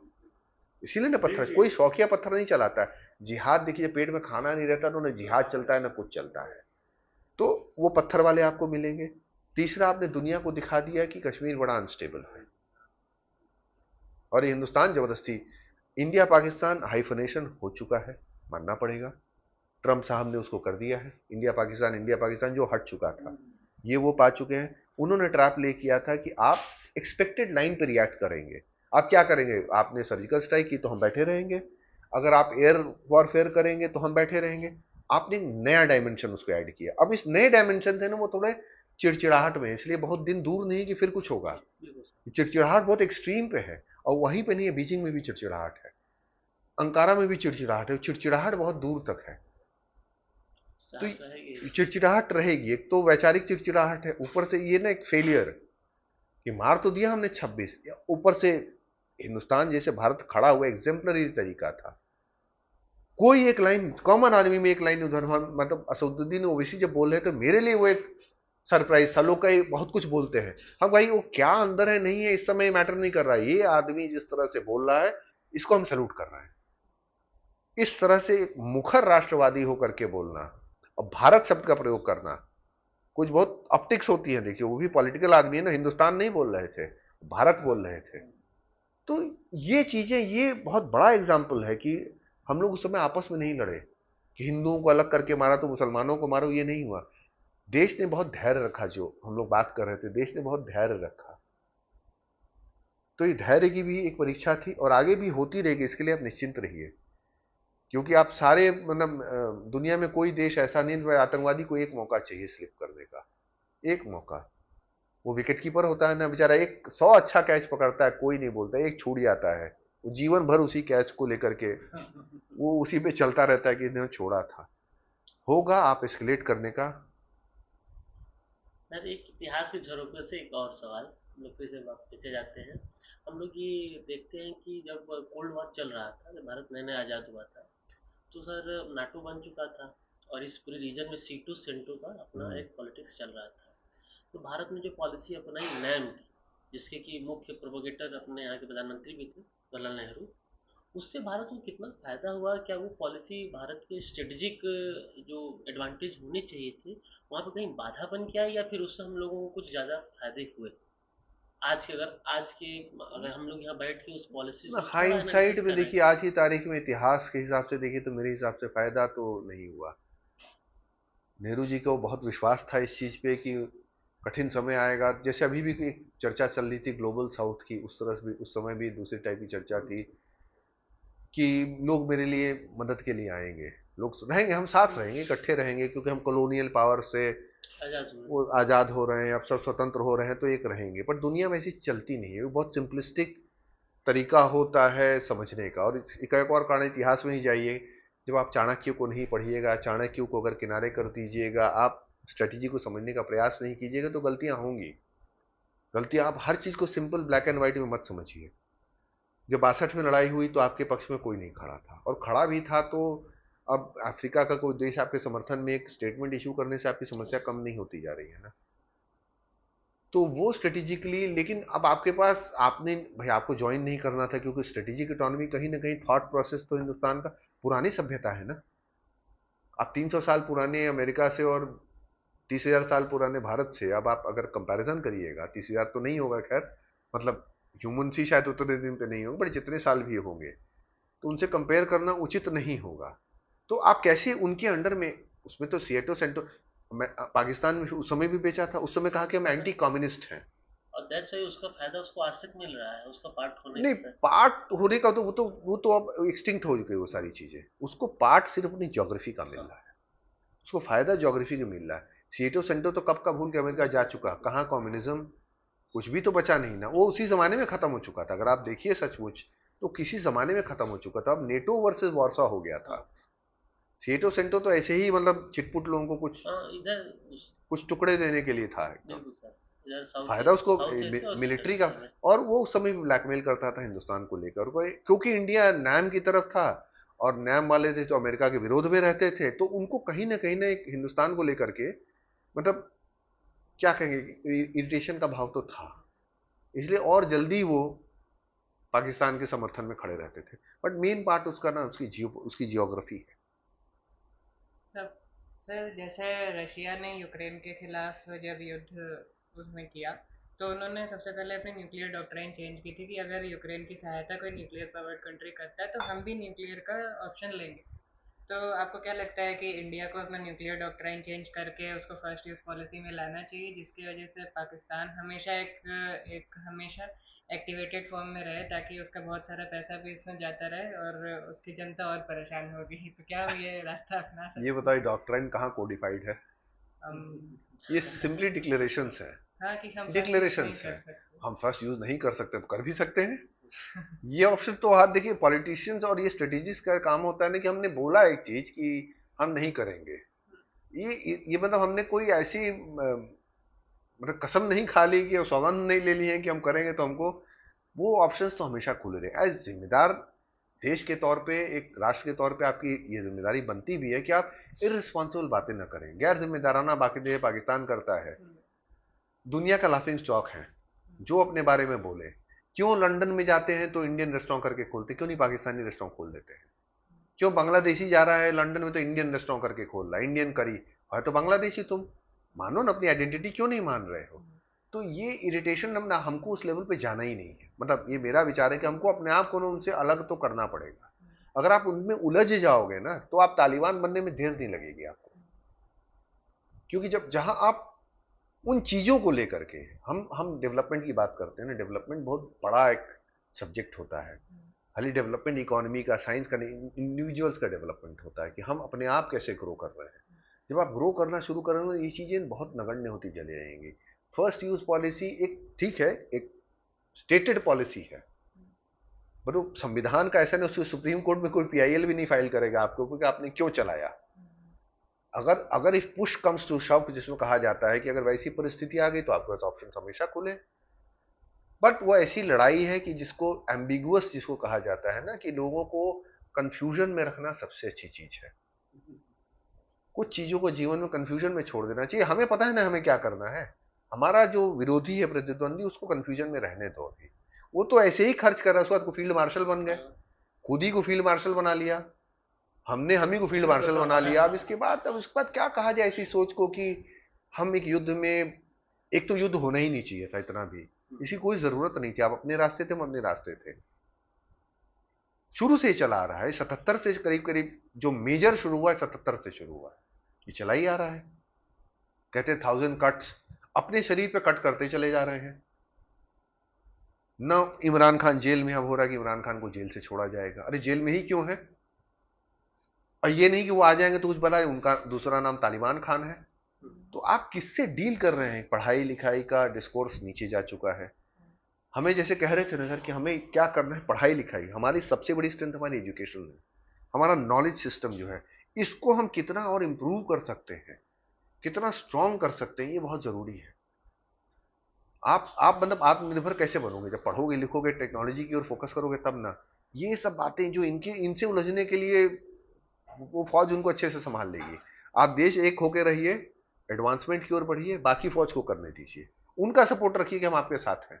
उनसे सवाल मत पूछने चलिए कि भाई एविडेंस लाओ, वो कर लेंगे अपना काम। सर एक सवाल है, इससे इतर का है लेकिन जुड़ा हुआ है। ट्रम्प के आने के बाद हम ये देखते हैं कि जो सुपरा नेशनल ऑर्गेनाइजेशन है, यूएन, ईयू, इन सब, इनकी टॉक की जगह ट्रम्प या अमेरिका वो बायलैटरल टॉक में ज़्यादा इंटरेस्ट ले रहा है। तो हम लोग अभी के दौर में देखें तो क्या जो ये मल्टीलेटरल टॉक्स हो रहे थे, एग्रीमेंट्स हो रहे थे, उनकी जगह बायलैटरल टॉक्स का जो दौर पुनः दोबारा आ रहा है जियो पॉलिटिक्स में दुनिया के, और वहाँ पे भारत की अपनी क्या स्थिति है इस बायलैटरल टॉक्स में? तो ट्रम्प बिजनेसमैन है पहली चीज। बिजनेसमैन भी किस में उनका मेन इंटरेस्ट है? रियल एस्टेट में। रियल एस्टेट के लोग एक सर्टन तरीके से बिहेव करते हैं, सभी लोग जानते हैं। जमीन भी खरीदने आ जाइए, मकान भी खरीदने जाइए, तो उनका एक स्वैग होता है, अननेसेसरी स्वैग होता है। वो सामने अगर अपार्टमेंट में खोजने जाइए तो सामने पूरा कूड़ा पड़ा हुआ है, सर वो बस 2 दिन में यहाँ पार्क बनने वाला, बड़े कन्विक्शन से कहेगा, आपको विश्वास बना लेगा कि बस वो बनेगा, हो ही गया, नक्शा पास हो गया है। पता लगा उनके खुद के बिल्डिंग का नक्शा नहीं पास है, लेकिन आपको बता देंगे कि सामने पार्क का नक्शा पास हो गया है। तो वो हर चीज ट्रांजैक्शन करते हैं। ट्रम्प का एक बेसिक इनहेरेंट नेचर अगर देखोगे, पहले रिजीम में ना वो समझ नहीं पाया था चीजों को। वो मतलब शायद प्रेसिडेंट बनने के लिए शायद आशा ही नहीं रही होगी, हो सकता है, तो उसके पास टीम नहीं थी। इस बार वो पूरा ट्रांजैक्शनल चल रहा है, कहां से उसको फायदा हो रहा है, कहां से नुकसान हो रहा है, और लाइन बड़ी क्लियर खींच रहा है। कुछ दिन में देखोगे, नोटिस करोगे, कुछ दिन से इलॉन मस्क गायब है। कहा इलॉन मस्क के बिना, अभी कल ही पे पढ़ रहे थे, पिछले 1 महीने में शायद उसने एक बार इलॉन मस्क का 1 या 2 बार नाम लिया है अपने, जो उसकी रीड आउट्स होती है उसमें। चेंज किया है कौन? Elon Musk. तो कुछ तो नंबर वंबर पे चलता है ना, वो तो इलॉन मस्क का अलग कैरेक्टर है। तो वो ट्रांजैक्शनल है, उसको वो सिंपली देखता है प्रॉफिट कहाँ हो रहा इवन है। सर अभी बीच में खबर आई थी, हम लोग अभी ट्वीट देखे बेंजामिन नेतन्याहू का, कल ही ट्वीट हम देख रहे थे, उसमें साफ साफ दिख रहा था कि जो डेवलपमेंट हो रहे हैं मिडिल ईस्ट में, उससे इजराइल जो ऑल वेदर फ्रेंड है, और इजराइल का ऑल वेदर फ्रेंड अमेरिका है, उनमें कहीं ना कहीं खटास देखने को मिल रही है। तो क्या ये जो डेवलपमेंट्स हो रहे हैं कहीं नई इबारत तो नहीं लिख देंगे, या फिर वैसे ही ट्रम्प के जाने के बाद ये जो जो ये इनिशिएटिव्स हैं इस तरीके से ठंडे बस्ते में चले जाएंगे, और जो मल्टीलेटरल एग्रीमेंट्स है, मल्टीलेटरल टॉक्स है, वो फिर back on the generally channel आ उम्मीद जाएंगे। तो यही हम लोग करते हैं, मल्टीलैटरल टॉक्स इतने दिन से स्टैब्लिश्ड है, दुनिया एक सर्टेन तरीके से कैसे। जीने की आदत हो जाती है आदमी को, और वो उसको कंफर्टेबल रहता है, प्रॉफिटेबल रहता है, उसमें अभी तक प्रॉफिट पाया रहता है। अब ये इससे ना बहुत बड़ा एक फैक्टर है कि चाइना कितना राइज करता है इस दौरान। अगर चाइना का राइज ऐसे ही होता रहा तो अमेरिका कहीं ना कहीं कंपेल होगा फिर से मल्टीलैटरलिज्म की ओर जाने की ओर, क्योंकि चाइना फिर जैसे अफ्रीका में बहुत सारे कंट्रीज हैं, वो पूरी तरीके से चाइना के डेट में है, पूरे तरीके से है, मतलब more than half of Africa. तो वो वहां पे फिर हमको लगता है कि फिर उसके पास ऑप्शन नहीं बचेगा, विकल्प ही नहीं रहेगा कि मल्टीलैटरल होने के अलावा। आज की तारीख में अभी तो रिवेरा ऑफ द ईस्ट बना रहा था वो गाजा में, महीना डेढ़ महीना ही हुआ था। हाँ। अब कहाँ वो पैलेस्टीनियन स्टेट की भी एक बात होने लगी। ये बड़ा एक अजीब सा कंफ्यूजिंग समय है, बहुत इंटरेस्टिंग समय भी है अगर आप जियो पॉलिटिक्स को फॉलो करो। कंफ्यूजिंग भी है, इंटरेस्टिंग भी है। इंटरेस्टिंग भी है लेकिन डेंजरस भी है, कि कहीं छोटा सा ट्रिगर चाहिए। अब ईरान से डील से आप निकलते भी हो, न्यूक्लियर डील से, फिर आप उसी के साथ न्यूक्लियर डील में जा भी रहे हो और कह रहे हो एनरिचमेंट नहीं करोगे, अब वो साफ कह रहा है कि एनरिचमेंट तो हम करेंगे। तो अब ये कौन सी डील हो रही है? तो ये डील जो है ये ट्रांजैक्शनल नेचर ना ये। अमेरिका के राष्ट्रपति का इतना कंफ्यूज होना, हम कह सकते हैं कंफ्यूज होना, ये क्या जो अपने इस सदर्न रीजन का जो शांति है, क्या उसको ये स्थापित कर पाएगा या फिर उस अशांति की ओर ही लेके जाएगा। नहीं, अच्छा साइन तो नहीं है। देखो, ये कहना बड़ा मुश्किल है कि शांति अशांति तो बड़ा मतलब बहुत क्लियर वर्ड्स हैं, उतना तो कहना मुश्किल है। अच्छे साइंस नहीं है, क्योंकि अब कई बार होता है ना कि एनार्की केओस से ही शांति निकलती है। Entropy is the ideal state, but वो एंट्रोपी आइडियल स्टेट नेचर में होगी, मतलब देशों के बीच में एंट्रोपी मैक्सिमम नहीं चलती है, वो फिर आपको प्रॉब्लमेटिक करती है। अब वो न्यूक्लियर आर्म, हम न्यूक्लियर आर्म अब तो है ना, नॉर्थ कोरिया न्यूक्लियर आर्म को 24 घंटा तैयार रहता है कि हम न्यूक्लियर मिसाइल बोलो हम चला देते हैं। तो इतना जितना आप अराजकता फैलाएंगे ना, इस तरह के लोगों का उद्भव उतना ज्यादा होता चला जाएगा जो डिक्टेटोरियल टेंडेंसीज पे रहेंगे। क्योंकि हमें भी लगेगा ना, मान लो कि डिक्टेटर के तौर पे तो उभरता है, क्या ट्रंप उधर बड़ा डिक्टेटर का व्यू, तो ये लीडर जो हमारा है ये डेमोक्रेसी की ऐसी तैसी कर देगा लेकिन ट्रंप का जवाब देगा। तो ये तो हम तो बहुत बड़े देश हैं, छोटे छोटे देश और डेंजरस होते हैं, क्योंकि उनके डिक्टेटर्स ने बिल्कुल ही दूसरे तरीके से अपने उसको, पाकिस्तानी एग्जाम्पल है कि एक दूसरे ही लाइन पे लेके चले जाते हैं, फिर वो लाइन रिवर्सल। तो ये साइन अच्छे नहीं है। अब इसका वे आउट तो किसी को नहीं पता है शायद। चाइना का साइलेंस अपने आप में बहुत कुछ बोल रहा है, चाइना ज्यादा रिएक्टिव नहीं है, वो बहुत कुछ बोल रहा है। हम, मेरी समस्या ट्रंप का बोलना नहीं है, मेरी समस्या चाइना का साइलेंस है, वो मेरे लिए रियल समस्या। अगर हम ताइवान में होते तो क्या सोच रहे होते, वो मेरे लिए रियल समस्या है। अगर हम ताइवान में होते तो अपने ईश्वर को हम याद कर रहे होते, क्योंकि ट्रंप नहीं आने वाले हैं जो दिख रहा है। तो चाइना का साइलेंस पे ध्यान रखा जाए, उसकी आवाज सुनो तुम लोग भी, क्योंकि एकदम नहीं आ रही है आवाज। ये सच में अचरज वाली बात है।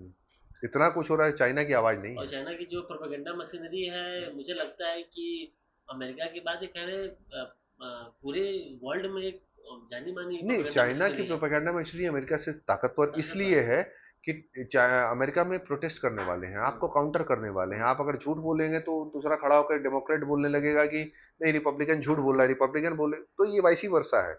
चाइना में तो वन पार्टी स्टेट है, वन मैन रूल है, वहां तो जो वो बोलेगा वो सबको मानना है।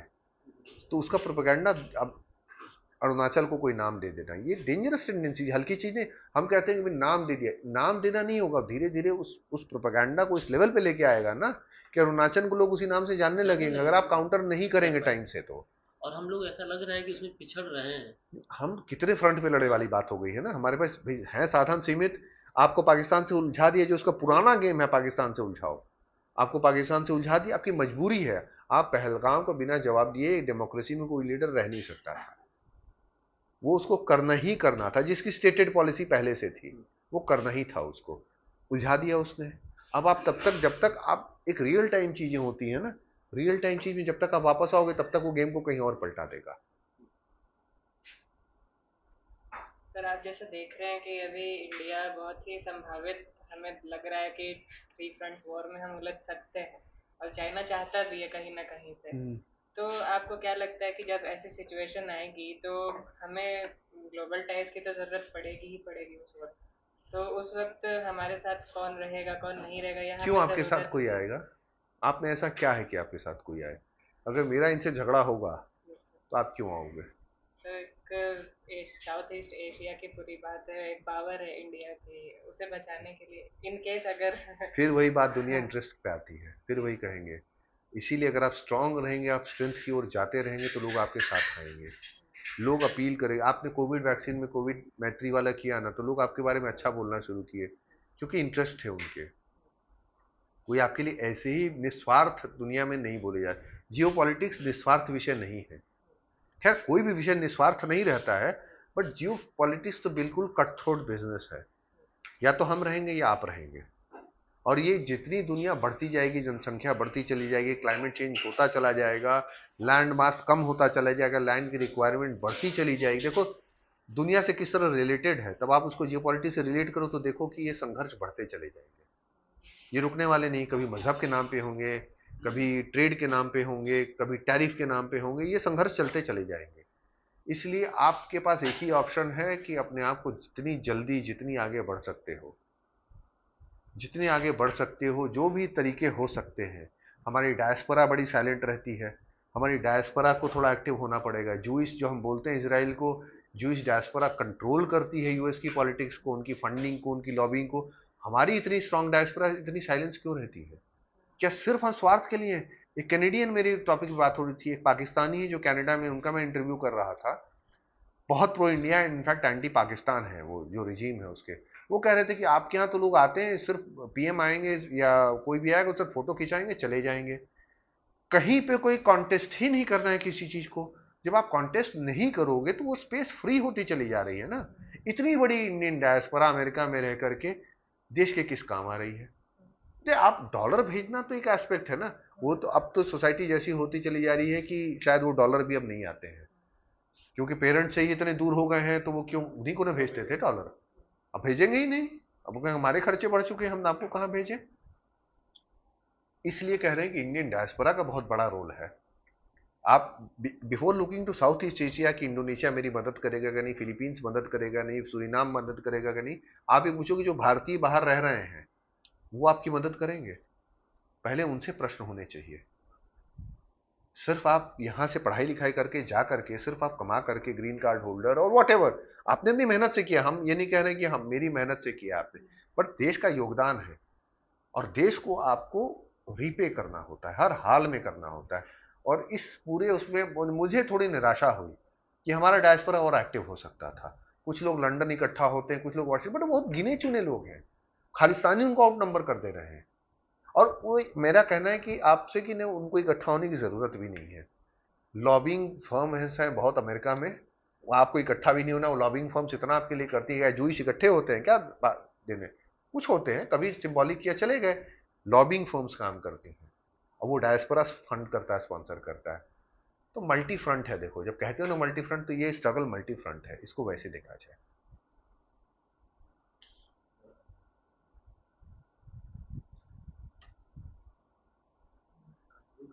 हाँ, तो आपने जैसे देखा, हमने बहुत सही तरह तरह की बातें की सर से, बहुत सारी बातें जानने को मिली, हम इसके लिए बहुत बहुत धन्यवाद करना चाहेंगे। और आगे ऐसे ही बातें जानने के लिए हमारे साथ जुड़े जुड़े रहें। धन्यवाद।